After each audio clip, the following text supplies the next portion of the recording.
കുറഞ്ഞ ചെലവിൽ അത്യാധുനിക ആരോഗ്യ പരിരക്ഷ. MCS hospital, Muvattupuzha. Route permit അനുവദിക്കാൻ പണവും മദ്യവും കൈക്കൂലി വാങ്ങിയ കേസിൽ വിജിലൻസ് അറസ്റ്റ് ചെയ്ത എറണാകുളം RTO TM ജേഴ്സനെ മൂവാറ്റുപുഴ വിജിലൻസ് കോടതിയിൽ ഹാജരാക്കി. ഇന്നലെയാണ് ചെല്ലാനം സ്വദേശിയുടെ പരാതിയെ തുടർന്ന് ജേഴ്സനെയും 2 ഏജന്റുമാരെയും പിടികൂടിയത്. കൈക്കൂലി കേസിൽ അറസ്റ്റിലായ എറണാകുളം RTO TM ജേഴ്സനെ 14 ദിവസത്തേക്ക് മൂവാറ്റുപുഴ വിജിലൻസ് കോടതി റിമാൻഡ് ചെയ്തു. മാർച്ച് 5 വരെയാണ് റിമാൻഡ് ചെയ്തിരിക്കുന്നത്. കസ്റ്റഡി അപേക്ഷയും പ്രതിയുടെ ജാമ്യാപേക്ഷയും നാളെ വിജിലൻസ് കോടതിയിൽ സമർപ്പിക്കും. ഇന്നലെയാണ് റൂട്ട് പെർമിറ്റ് അനുവദിക്കാൻ പണവും മദ്യവും കൈക്കൂലി വാങ്ങിയ RTOയെ വിജിലൻസ് പിടികൂടിയത്. RTOയുടെ ഏജന്റുമാരായ സജി, രാമപടിയാർ എന്നിവരെയും അറസ്റ്റ് ചെയ്തിരുന്നു. ഇവരെയും വിജിലൻസ് കോടതി റിമാൻഡ് ചെയ്തിട്ടുണ്ട്.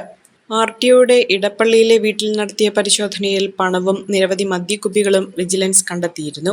നേത്ര സംരക്ഷണത്തിന് നമ്മുടെ അഹല്യ ഫൗണ്ടേഷൻ ഐ ഹോസ്പിറ്റൽ, കേരളത്തിൽ എല്ലായിടത്തും.